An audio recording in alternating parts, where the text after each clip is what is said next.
said, we're very excited to welcome Meg and Kristy, and I want to tell you a little bit about them, and then I will turn the event over to them. So Meg Mitchell Moore, who on my screen is on the right, I don't know if that's the same for everyone else's screen, is the author of Two Truths and a Lie, which is a summer thriller set in Newburyport, Massachusetts. Her other books include The Islanders and The Admissions. Before becoming a novelist, Meg worked as a journalist, and she lives in Newburyport with her husband and 3 daughters. Kristy Woodson Harvey is the author of Feels Like Falling, a USA Today bestseller about a North Carolina summer. This is her 3rd standalone novel in addition to the Peachtree Bluff series. Kristy is the winner of the Lucy Bramlett Patterson Award for Excellence in Creative Writing, and a finalist for the Southern Book Prize. She lives in North Carolina with her husband and son. So we're really excited to be here with both of them, and I'm going to turn the event over to them now. Hi, thank you. Awesome. I know that some people said in the comments they can't hear me. Can people still not hear me? Somebody can let me know. I can hear you. Okay, and I can't see you now. It might just be, we might just need to get going, because I did one of these earlier today and I felt like the connection was a little bit slow at first, and then it kind of picked up for some reason. Okay. All right. So just let us know if you can't hear us at all. You can't hear one of us, but otherwise we'll do the best we can. Absolutely. Well, I'm so excited to be here. Meg and I have never met in real life, so thank you so much for inviting me to. I'm just so glad that the bookstore was able to put this together and we were able to meet, and we've been laughing about the different beaches colliding. I think this was like the perfect thing to do. And so I texted Meg today and was like, I feel like this is cheesy, but I think we have to play Two Truths and a Lie, right? I think we will have to do that, yes. Are we going to do that later, or are we going to start there? I think we should do it now. Oh my gosh, that's so scary. Okay. And the funniest part is that I sent it to you, and then I haven't thought about what my Two Truths and a Lie will be. Well, I started surveying my family, and then I had to make little notes because I couldn't remember them, and so I'm probably going to mix it all up. But if you're ready, you can go first. And then should people try to guess in the comments, or are we just guessing each other? Oh yeah, let's let people guess in the comments too. Although I don't know if I wonder who's here. They might know the truth. No, I'm just kidding. We should let people guess in the comments, but you have to make the final decision. You know what we should do? Maybe at the end. So we'll say our 3 things at the beginning, and then at the end we can talk about what's true and what's a lie. And people can weigh in if they want to. How's that? I love it. Okay, that's genius. Okay, well, I'll go first. So I am a certified yoga instructor, but I have never actually taught a class. I grew up living 2 weeks a month in New York City and 2 weeks a month in North Carolina as a child. And at the beginning of the pandemic, I decided that it would be a really great idea to give up chocolate, and that would be like a really healthy thing to do. So I have not had any chocolate since like March 17th. I like those. Okay, perfect. All right, here are my 3. Okay, somebody said tell everyone not to answer. So we have to just wait a minute, like 3, 2, 1, and everyone type in an answer at the same time. Don't say anything. And if you happen to know us really well, maybe you don't play, we'll leave that up to you. Right. All right, so my 3 are, I am a twin, I was born in Spain, and I was once suspended from school. Ooh, those are good.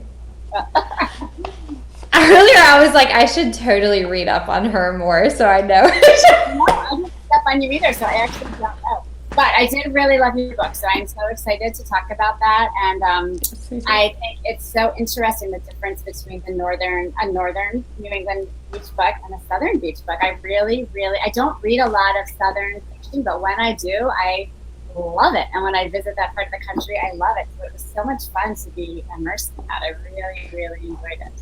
Well, I feel exactly the same way. And I have to tell you, one of my favorite parts about Two Truths and a Lie, and one of the things that just I think you as an author just excel at so incredibly well, is your characterization. I mean, your characters are just, oh my gosh, they're so spot on. And just the way that you describe even the secondary characters. Like, I loved the man, like, walking in the ice cream shop in the red, tourist t-shirt, and her thinking, I'm sure he had, a girlfriend that everyone would say was not, it was just it's so good. It really, really is.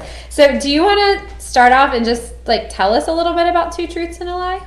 Sure, yeah, I'll just give a little summary. So Two Truths and a Lie is a novel that came out just a month ago in the middle of June, and it takes place in my hometown of Newburyport, Massachusetts. And the basic premise is there's a group of mothers of 11-year-old daughters who are this sort of tight group that have been friends forever, and they're sort of they are snarky about each other, and they're trying to keep their group sort of closed. And then a stranger duo comes to town in the form of another mother with a daughter the same age, and they're hiding a dark secret, and they're also trying to get into the secret so they can get into the town. So it's a lot about the dynamics of the town, but then there's a lot about and family dynamics, and there's a teenage daughter in one of the families that has a big part in the book, and she has a big secret. So it's a lot about the teachers finding stories and secrets of all the different. That's awesome. Now, do you want to tell us about Feels Like Falling? Sure.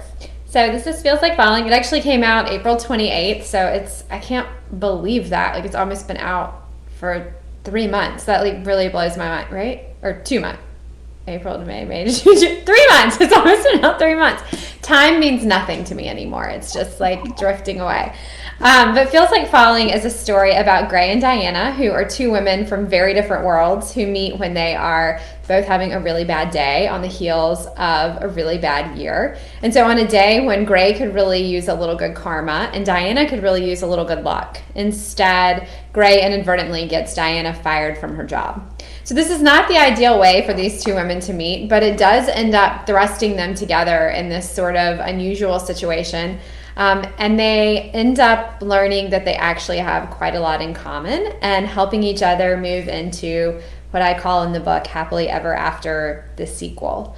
So I actually wrote this book in 2016, which was kind of strange because normally, it's just like a book a year and I write one and then put it out. But I actually got contracted for Peachtree Bluff while I was on submission for Feels Like Falling. And so I came back to it and it was really interesting to rewrite it. But I think it was a good time for it to come out because it's definitely a light read. And so hopefully if people have read it, they enjoyed it during their quarantine.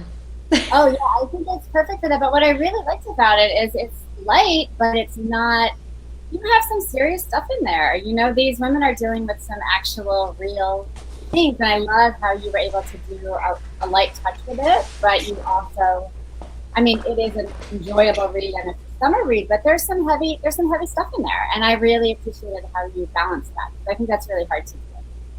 Well, thank you. That's really nice. No, I totally agree. I totally agree about your book, not mine. Because I do think you have I love the element of like the snarky moms and the mom that's like trying to fit in, and you're like, oh my gosh, is it still middle school? But the dynamics of that were so true to life, unfortunately, I feel like.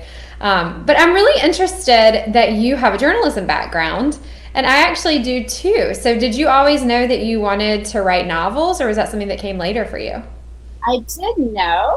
I think it took me a long time to admit it. So I sort of went a roundabout way instead of just saying, here's what I want to do. And I went to graduate school for English literature. So even then I didn't go for an MFA. I thought, I'll just do this other sort of thing that might get me there. But I didn't really go for it for a long time.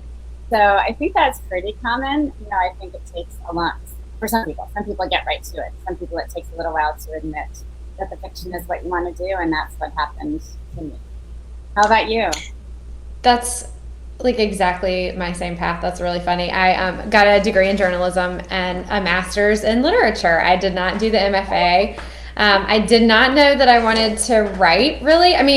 I knew I wanted to write, but I thought I wanted to be a journalist. And I always said, I want to tell real people's stories. And I ended up actually working in finance after I graduated because I was living in a small town. And the journalism options there just weren't that great. So I was thinking about teaching, but it was just a terrible time for the economy. And I wanted to teach, at a community college or college, and there just weren't any jobs. So it was almost kind of a random, I just started having all these story ideas, and I'd taken some creative writing in college, and so I knew, that they were novels, they were fiction, and so that was really fun to be able to just kind of find it at some point. But as you know, it's hard to sort of take that leap to say, okay, I'm going to do this and I'm going to like really apply myself. And so when you did it, were you like all in, like I'm going to write this novel and this is going to happen, or were you sort of like dabbling? I got to the point where I thought, if I'm going to do it, I need to do it now. So I think there was a year point where I thought I need to at least have something within this year. And in that time, I went back and forth a lot. So it took a while even there. But yes, there was a point when I was in freelance work that I said I need to do hours every day in one novel, or else that's what happened for me. And I think I want to hear about your situation too, but I don't know if people know that we have the same agent. So I think people always like to hear about how you found your agent, and I want to hear about how you found our agent.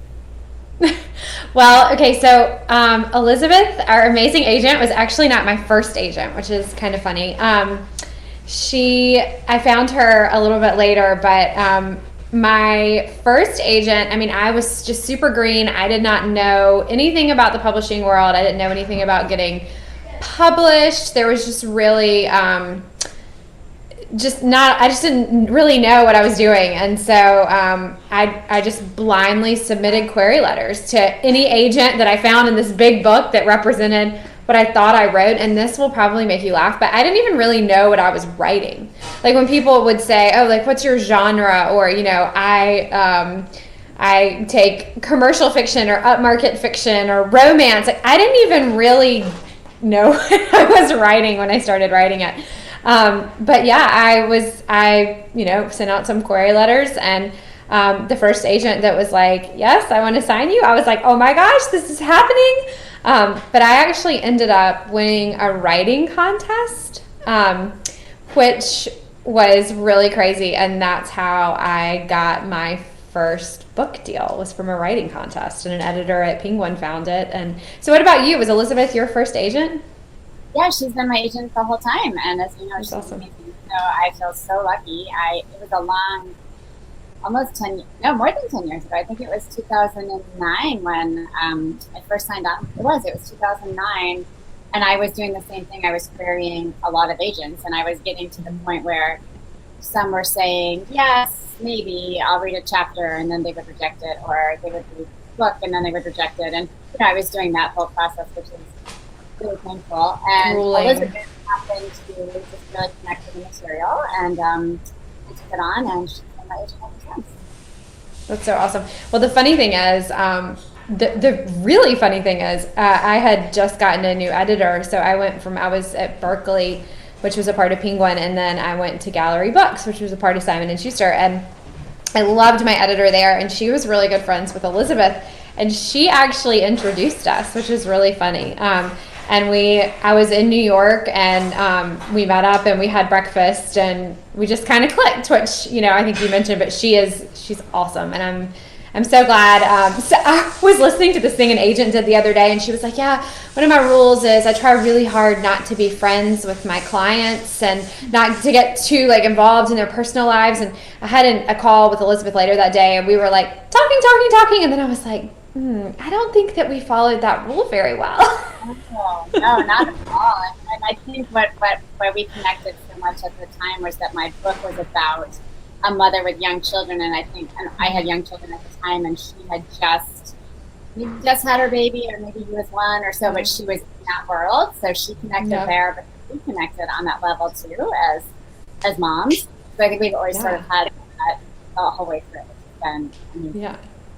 She's great. Okay, I was just going to interject really quickly for everybody that you are welcome to ask questions. We're going to take questions in just a few minutes, so feel free to, there's a little ask a question tab at the bottom, or link at the bottom, or if you want to just ask in the chat, I think we can probably keep up with that too. Yeah, that sounds good. So just to get a little bit into this northern thing, I think it's so interesting. I'm curious, do you read mainly Southern writers, and if so, who are your favorites, or do you jump around geographically?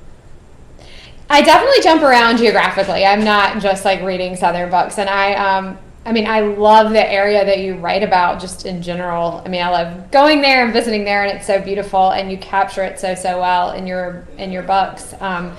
But no, I definitely read all over the place. But I do have favorite Southern authors for sure. And I mean, I grew up like reading Mary Kay Andrews and Mary Alice Monroe, and I mean, to some extent, Patty Callahan Henry, but she not until like a little bit later. But I remember, my mom like reading The Beach House in her book club, which was one of Mary Alice Monroe's kind of first like really major sort of breakout hit. I remember her like passing it down to me. The other thing I really remember is the Mitford series. I don't know if you've ever read that.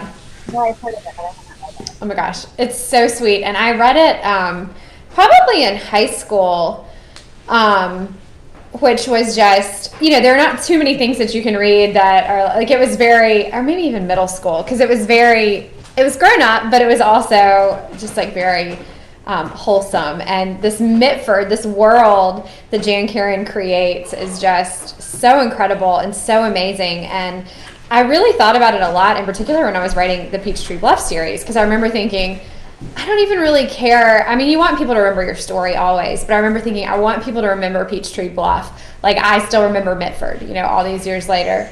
And so, yeah, somebody just said, does Meg know about Friends in Fiction? And for people who don't know, so Mary Kay Andrews, Mary Alice Monroe, Patty Callahan Henry, Kristen Harmel, and I do a Facebook Live show on Wednesday nights called Friends in Fiction. And we started it, I think last night was our 16th episode. Somebody correct me over there if I'm wrong. But we were just having wine like on Zoom one night during the pandemic. And it was so great. We were just having a good time, and somebody said, I think it was Mary Kay, said, you know what, we should do this and let our readers watch. And we were like, oh, that's kind of fun, because everyone was bored. It was the beginning of coronavirus. We were like, oh my gosh. We all had books getting ready to come out. And so we thought, okay, great. Like, we'll do this and we'll get together. And we really thought we'd do it for a few weeks. And it has just, I think we have like 13,500 followers or something now. I mean, it was crazy. Like so it's been really fun. And we have guests. So we'd love to have you sometime. But it's just been a really great thing. And just like, I think a nice sense of camaraderie during a crazy time. And as you all know, I mean, launching a book during a pandemic has been very different. Do you want to talk about that a little bit? Yeah, it's really tricky. I know yours came out in April, which you were right in the middle. I mean, that was the thick of it. So that's hard. Mine was supposed to come out in late May, the middle of June. But they did talk about pushing it for a whole year. So we did have that conversation because nobody was likely to take the book by again. In the end, we decided to publish it this year, and I'm glad we did. But it's a really hard time, and it's a hard time to say. I know people are going through these really awful times, and there's the Black Lives Matter movement and so much going on, but I want to read this book. So it's tricky because people are looking for an escape in some sense, but there's also things that people don't want to escape from. So it was a really challenging time for this kind of book. Yeah, no, it definitely was. And I remember having like a marketing meeting right before the book came out. And my team was like, we're just going to be totally honest with you. This is the first piece of fiction that we've launched during the pandemic, and we're just going to see how it goes. And it ended up going really well. And, I've said so many times, I mean, I'm so grateful to have already had readers and, to have these amazing bookstores who just like jumped on the bandwagon. I mean, it was like a hot minute. I mean, because I think we canceled, I think I was going on tour for, it's like 6 weeks. I mean, it was like 56 events. It was a lot of events. And we didn't cancel them until like April 1st. And the book was coming out April 28th. So we had just a couple of weeks to really pull together a tour that they'd spent 9 months working on. And so the bookstores just got on board. And it was so funny because I remember having these initial emails and conversations with people, and they would be like, we've never really done Zoom before. And I'd be like, well, I haven't either. So we'll just see how it goes. And it's been a major learning curve. But I don't know about you, but I think a lot of the things that we did during this time, I'll keep doing. I mean, I think these online events have been great.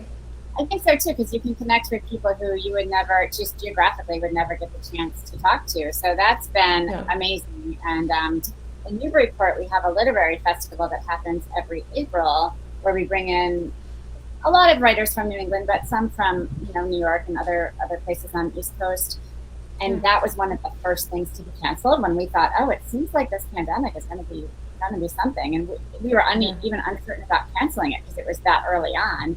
And then everything became a virtual event, and we ended up bringing in a lot more writers and being able to connect different people in a way that you can't always do. You don't have the budget, or people can't travel. So in that way, it's been amazing. So I feel like I've been able to interact with a lot of people I might not have interacted with. I mean, I'm sure you can. I missed the live events and the live interaction, but they're really good.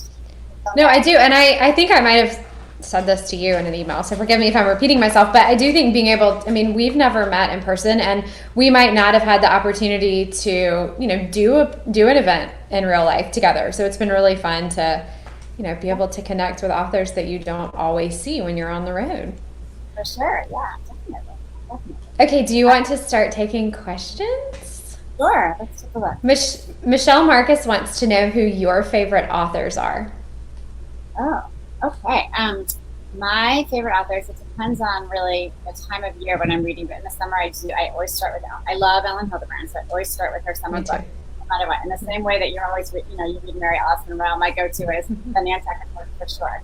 So I always start there in the summer, and then I'm often just reading, I wouldn't say there's one favorite, I'm often reading what I've just heard is amazing. I just finished The Vanishing Half, which I know everybody's raving about right now, and that was phenomenal. Ginny Moon, that a friend of mine had handed to me, and I don't even know what year it came out, and that book is amazing. So it's sort of whoever I'm reading at the time is what I'm loving. So, that's I totally get that. And that's a great way to be. I love Ellen too. I actually was telling a story earlier today that she was one of the first authors I met in real life that, I loved and had read all of her books. And when my first book came out, we were at Book Expo, and Jennifer Weiner had this little party, and I don't know how I got to go, but Ellen was like the first person I saw when I walked in, and I was like, it's Ellen Hildebrand. Like, I'm sure she was like, oh my gosh, she's this girl, but she was so nice to me, and ended up blurbing my next book, so it was great. Yeah, she's so generous to a lot of other authors. She's made it. She doesn't have to do that, and I just really admire that about her, that she still takes time for all of that. I know. It's really amazing. Well, and you, I think, sort of answered the what have you been reading lately, unless there's anything else you wanted to add. No, that's it for me right now. How about yeah, I'm trying to think. Okay, so I actually have it. This is hilarious, y'all. I'm sitting at my dining room table, but I have this sitting right here. I just finished The Book of Lost Names. It's the last book I finished by Kristen Harmel. It's so good. It came out on Tuesday. It's historical fiction. It is about a woman during World War II who was a forger and saved thousands of Jewish children's lives, but kept this secret record of the children that she saved. It's really fascinating. It sounds. I was telling somebody earlier, it's great, and you learn so much about that period in history. But there's also an optimism to this book that makes it something that I think is kind of nice for a summer read. Another book I've just loved lately is called Louisiana Lucky by Julie Pinnell, and it is it's so cute. It's so good. It's, I think it comes out maybe next week or week after next. I think it's the first Tuesday in August. But it's about these three sisters who end up winning the lottery and all the ways in which their lives change afterwards in these really, really unexpected ways, which is super cool. Yeah, it's great. It's really, really great. But I always have the massive TBR pile that I feel like is just in danger of falling over and, killing a small child at any moment. And that's why I also love audiobooks, because that helps me get through so many more. In fact, I was listening to yours on audio, which I just loved, because I love Southern accents. I really do. So to hear, I don't know if you've heard any of your audiobook, but it's really well narrated. And I'm so glad. I haven't heard it yet. I haven't listened to any of mine, actually. But, they're really good. They're really, really good. Sometimes I didn't listen to them before, but then I listened to the Peachtree Bluff series because I don't know, do you have the thing where you're horrified to read your book after it comes out? Yeah, because you would change everything if you could. Yeah. Totally. Okay. And so I'm always like horrified, but you know, when you're doing a series, you have to make sure that you're getting every little detail and you didn't forget to tie up some loose end. So I was like, well, I have to go back to these books. I don't have a choice. So I listened to them, which was really kind of fun. Oh, yeah. Yeah, that would be. I've never listened to an audiobook of mine, because I think I would want to change it all, but I think I'll do it sometime. But yours is really good audio. And I listen to a lot of British thrillers on audio too, just for the accents. I find those are so enjoyable. I listened to The Guest List recently by Lucy Foley, which was phenomenal on audio. I highly recommend that. I absolutely loved the Crazy Rich Asians series on audio. Oh, I didn't listen. I read those. Okay, that's good to know. It was really good, but it was interesting because I listened to them when I was on book tour like 2 years ago. And I don't know if you ever do this, but I listened to them like bap, bap, bap, and they had different narrators. So I was super into like narrator number one, and then, you know, it would take a minute to like get into narrator number two, and then anyway, but yeah, they were really, really great. Yeah, right, so sorry. Okay, so somebody wants to know, or do you want to, I'm sorry, I don't know why I'm like pulling these for both of us. I can't scroll through the questions as easily, so go for it. Okay. All right, well, this one says, Kristy, I just finished the audiobook Dear Carolina and really enjoyed it. Oh, thank you. I picked up Feels Like Falling at curbside at the library, which was new to me. I love your writing and know I'll enjoy this book too. Do you find that you have a whole new audience of readers since starting Friends in Fiction? Have some of your older books been selling more since the group started? So glad you and the other authors are reaching out to readers this time at Sheltering at Home. That's Sue Johnson Bishop. Thank you, Sue. Yes, absolutely. I think that's been kind of the magic of Friends in Fiction, is that the five of us came in with our own audiences, and we've all really been able to reach new readers in that way.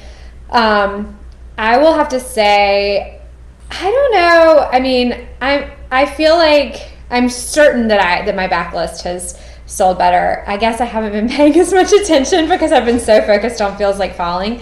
But Feels Like Falling has gone so incredibly well, which I was very, very nervous about in the midst of everything that was going on, and just knowing that normally, you know, I sell books being on book tour. So I do think that's definitely been a huge, huge gift. And thank you for saying that. I'm actually not sure I've listened to the audiobook of Dear Carolina. That was my first book. So I might have to go back and do that. So thank you, Sue.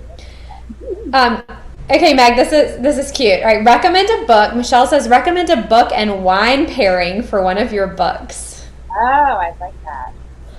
All right, what popped to my mind is I have my third novel called The Admissions, takes place in California. It's the only book that's not a New England book, and it's about a family living in a super high pressure Northern California town and trying to get their oldest daughter into Harvard and dealing with all of the pressures of life out there. So I would read that book with a big Cabernet from a Napa Valley wine. That would be my pick.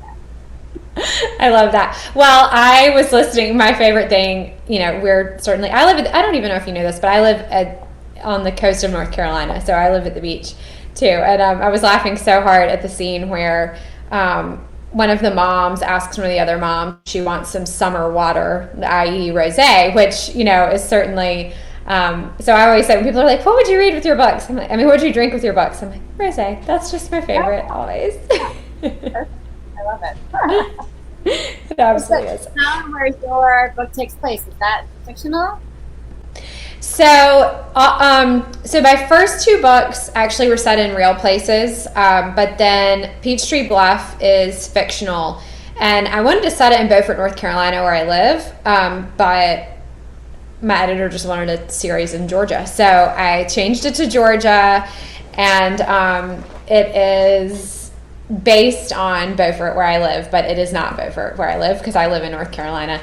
But then the town in Feels Like Falling, and I loved it so much that I'm using it for Under the Southern Sky too.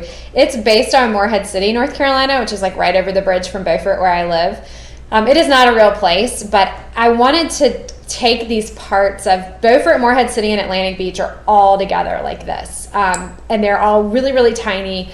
And so I thought, well, it'd be kind of neat. It's confusing to explain that to people who have never been there. So I thought it'd be sort of neat to take the three of them and combine them into one place. And so I just called it Cape Carolina. And there is something really freeing about being able to write a town where you can have some touch points that people recognize, but it doesn't have to be true, which is great. So now that I've done that, I'm like, that's really great. Well, it was a very appealing town. I would definitely read about it again. I loved it. Oh, well, thank you. Thank you. Someone in the comments wants to know your favorite brand of rosé. Miraval. Here, I'll write it right here. I had a quick answer for that, right? Yes. No, I love it. Okay, so this is a really good question. Katie wants to know, can you talk at all about how you built your author brand specifically at the start of your career? Oh, that's interesting. Yeah, I would say that I didn't build it well at the start of my career. I would say that I'm in the process of doing that now. So this is my third editor, my third publishing house that I'm on now, which is funny because I am a monogamous person. I thought I would stay with my first editor all the way through. I stayed with my agent all the way through. But things don't always work out that way and people change jobs. So I had an editor who left to become a publisher. I had an editor who left to become an agent. And then by the time my fifth book was coming out, The Islanders, I needed a new home. So I have only been with William Morrow for that book, this book, and then at least two more. I have a contract for two more. So I would say it's now that I'm building my brand. I would say in my first few books, I don't know if they were so coalesced into an identity, but now I think I have summer books coming out. They're set in England. They're in different places. And they're different stories, but they have a little bit of a similar sensibility, and the covers will have a similar feel. So I think that was what the publisher was doing, and I had to really put that stride in my first book. How about you? I think for me, when I knew Dear Carolina was coming out, my first book, I was like, okay, it's a debut novel. It's probably not going to get just a ton of press on its own. And I just started thinking, how do I get it out there? And so I reached out to like every book blogger. Bookstagram wasn't even really a thing, I don't think. I mean, Instagram existed. Like, I think I had an Instagram account for a couple of years, but it wasn't something that I used or that I thought people were really. But I just remember like reaching out to a million book bloggers. And I really do, like, I thank like millions of them in all my books, because I just feel like they put they put my books out there. Like, they really helped me so much kind of build that like grassroots sort of following. And it's been amazing. I'm so grateful to them for, utilizing their platforms for good. Like, they're so great. And, they really are. And I know, I see your books all over, those sites and groups, and it's just, it's so gratifying to think that someone, would do that for you, or that they would care enough about your book to, really reach out and put it out there like that, which I think is awesome. Okay, and this question is really cool. People can vote for the questions they want people to ask. Okay, this is a hard one. I can't think of one, but maybe you can. So Anissa says, what is a question that you wish readers would ask you? Yeah, that's so interesting. I love to talk about the editing and revision process. And I know that not everybody wants to talk about that. I'd love to talk about it with you, Kristy, but I think readers don't always know what goes into forming the final story. And I love to talk about it because it's, for me at least, it's a really long process, and it's really hard, and it takes a lot of trust to get to that story. So I think I like when people ask me, what did this start at, or what did it become, or how much work did the editor do? Because I really love to talk about that sort of thing. In fact, I'd love to ask you now. I was going to say, well, now you have to tell us about Two Truths and a Lie and editing that and what that was like. For all of my books, I write really messy first drafts, and they require a lot of revision, every single time, and I keep making the book easier, and it hasn't gotten easier. And so then when I was listening to your book, I wanted to talk to you about this because I thought it seems so smooth, and it seems like it all just came together. And I don't know if that's magically how it happened for you or not, but a good book makes it look easy, and you just did that. So I'm curious about what that was like behind the scenes, because my process was messy. That's so funny that you say that. Thank you, first of all. I'm super glad to hear that. But no, I am a major editor. I'm the same as you. I can write a first draft. I mean, if I could write a first draft and put it out, I could put out 5 books a year, like no sweat. But it takes me so much longer to edit a book than it does to write a book, like you said. And Feels Like Falling was particularly painful because, like I said, I wrote it in 2016. And I was out on submission for it, and an editor asked me to write a series for her. And so I wrote the series, and then came back, and we were just talking about what's the next book going to be. And she said, well, I want Gray and Diana, who are the protagonists of these books. And I thought, oh, okay. So I went back to that book, and I, hopefully, you hope that you've grown from book to book as a writer. The world had changed a lot, I felt like, in 3 years. I thought these characters had changed a lot, and what their reactions to their situations would be. I felt like they would make some different decisions than the decisions that they made. And so it was definitely the most extensive editing process I've ever done, just personally, without even having notes from my editor yet, but just going back into something 3 years later and looking at it. It's almost like you didn't write it. Right. I think that's so true. Yeah. I think any of my older books, if I picked up now, I would write them differently. I think you write from where you're coming from at that point in your life or that point in the world, and you would do it differently. So that's something I think readers don't always know that I love to talk about, is that this is just the book I wrote at that time for that reason, and it might not be what I would have written 5 years ago. That's so true, and I completely agree. Okay, so Michelle wants to know what your next book is about. Do you know? I do, because I'm working on, I just turned in the second draft today, yes. So my next book also takes place in New England, and it takes place in a little town called Owlshead, Maine, which is on the coast of Maine, near a slightly bigger town called Blackland. It actually takes place in a house that I know very well because it's one of my best friend's family homes, and I've been going there for a long time. And I love it so much. Right on the water, it's gorgeous, and I've always wanted to set a book there. So this whole book is just set in this exact house, which I've never done before. I've set something in a particular town, but not in a house. So this is the situation of a family all there for the summer, and a secret comes out, and all the repercussions of the.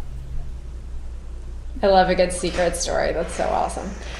That's great. Well, while we're on it, I'll tell you about my next one too. And I think we have to go back to our Two Truths and a Lie, don't you think? My next one is called Under the Southern Sky, and it releases April 20th, 2021. And it is about a woman who's an investigative journalist who accidentally discovers that some frozen embryos that one of her childhood friends saved with his late wife have been deemed abandoned. And so she has to figure out, first if she's going to tell him, which of course she does, but then he has to decide what to do with these embryos that are, effectively the last piece of this woman that he loves so much that is going to be gone. So the book is written from the perspective of Parker, who's the father, and then Greer, who's his late wife, just through some journal entries that you see of hers. And then Amelia, who is the investigative journalist, and Elizabeth, who is her good Southern meddling mama, which we all need one of those. But each of the characters, talking about secrets, each of the characters in this book has a secret that ultimately leads to what happens to the embryos, but doesn't really on the surface have anything to do with them. So it's a book I've been thinking about for like 5 years. I'm so excited for it to come out. I can't wait. I just got the cover. It's always a fun process. Like I don't know if you feel that way, but it's like as soon as that new one starts to kind of take on a life of its own, it's like the old one kind of gets left in the dust a little bit. I don't know. Well, because the thing you haven't really finished always seems like it's going to be perfect. So you're like, I want to go work on this thing that's not ruined yet by what I did to it. Somebody said we need more Gray and Diana in our lives. So are they coming back? And I agree. I mean, I never say never. I have not planned a Gray and Diana sequel, but you just never know. I definitely left some. I try not to tie everything up so well because I don't know if you feel this way, but you never know what you're going to want to come back to. Right. No, I agree. I've never come back to anything before, but this lot and Two Truths and a Lie, people have told me there's a couple characters they'd like to follow. So I thought, that would be actually kind of fun to do. I stick characters from other books if they have a brief appearance, but I haven't really ever followed a storyline. So I Yeah, think that would be fun. which I think is really neat, and that's something that I haven't done. Like I've never stuck characters from an old book into a new book, which I think is so fun. I love it when authors do that, and you're like, I remember her. Right, and some people in this book, actually, I don't think anybody has, well, one of my friends found her, but I have two different references to two different books, and one of them a lot of people have found, and the other one, very few people have found that one yet, so I have to put a post out or something to challenge people to find who this character is. So if your book is coming out in April, where you have the cover already, where are you finished completely writing, or are you still editing? So I just got my first pass pages. Which for people who are not authors, the first pass pages are maybe not the last time you ever see the book, but it's like the edits are pretty much done. You're reading through it again. You know, you might find a little error here or there. Sometimes you find a big one and then no one's happy because they have to reset all the typeset of all the pages because why didn't you find that in an earlier draft? No, they're always really nice about it. But I tend to do that. But weirdly, I think I'm on page like 125 of Under the Southern Sky, and I haven't, knock on wood, I haven't found anything major yet. So that's good. Wow, you're so far ahead of me. That's great. But your book came out way after mine. Yeah, so I'll be in May or June. I'm not sure which for next year. But that's only a month or two after you. And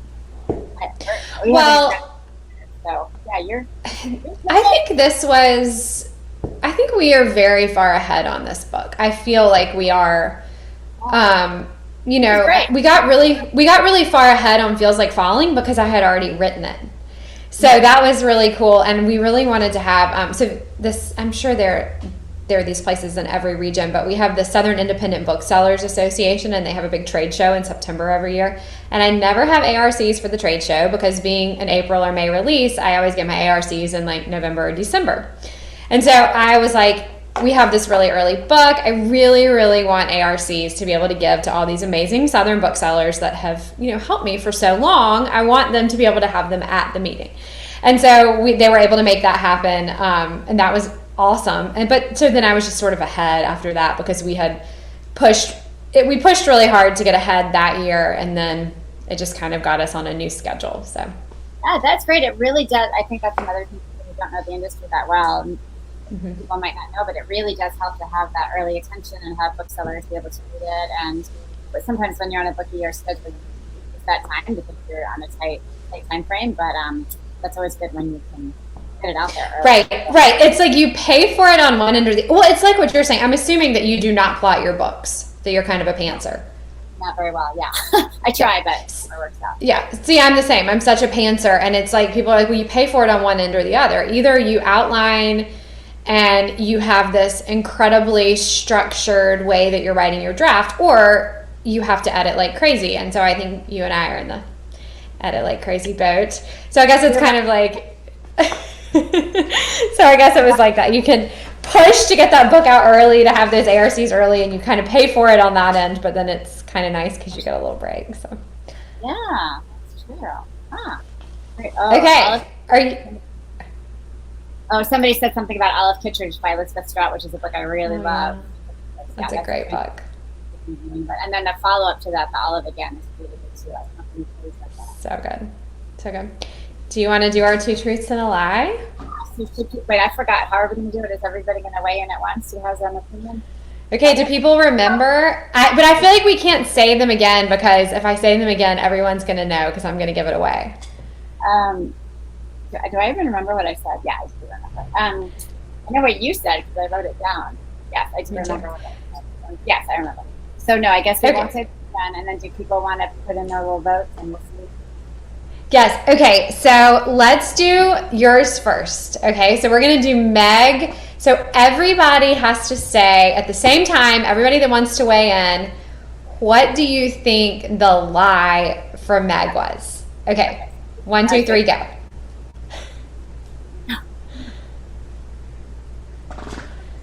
Someone says you're not a twin. 2 votes for twin. 3 votes for Spain. Okay. Anyone else? Anybody else want to weigh in? Okay, I am not a twin. So, don't say it. Did you say it already? Are we done? Uh-oh, Spain. Okay. We're not done. But I want to guess. Oh, you got to guess too. Okay, go ahead. I don't think you were ever suspended from school. Meg is transgender. That wasn't even a choice. That's hilarious. Okay. More time to type it in before you count down. Okay. Oh, okay. One more time. Thank you, Susie. Everybody ready? I'm ready. I think everybody's ready. Okay, I am not a twin. You're not a twin! All right. I was once in the school. You what? I'm sorry, say that again. I was born in Spain and I was once suspended from school. What were you suspended for? I love that. Well, I was on a ski trip and somebody was caught with beer and everybody who had a sip of the beer had to say they had a sip of the beer and then everybody got suspended. So I was suspended for being honest. No. Okay, well, that happens. All right, are we ready for yours now? Okay. Okay, so we have. Okay. All right, so we'll give people time to okay, so everybody type in what you think my lie was, and we'll give everybody a second, and then we'll count down. And so while we're doing that, that is so funny to me, though, because I was like, maybe she is a twin. And, like, to the point that I was like, yeah, I think I've read that. So, you were very, very convincing. Oh, good. All right, I'm very, very convincing. The choices because you only said them. Should we repeat them or not? I can't repeat mine because I can barely remember what they were. I wrote them down. Okay. All right. Well, then I say we do 3, 2, 1 and let everyone guess who remembers, and then we'll let you weigh in as your final answer. Okay. I won't take mine, then I'll just say it. Okay. 3, 2, 1. Go. Okay, then. Wow. Do people really know you well, or you're a good writer? This is what I was going to say, too. It was. That's so funny. Anybody else?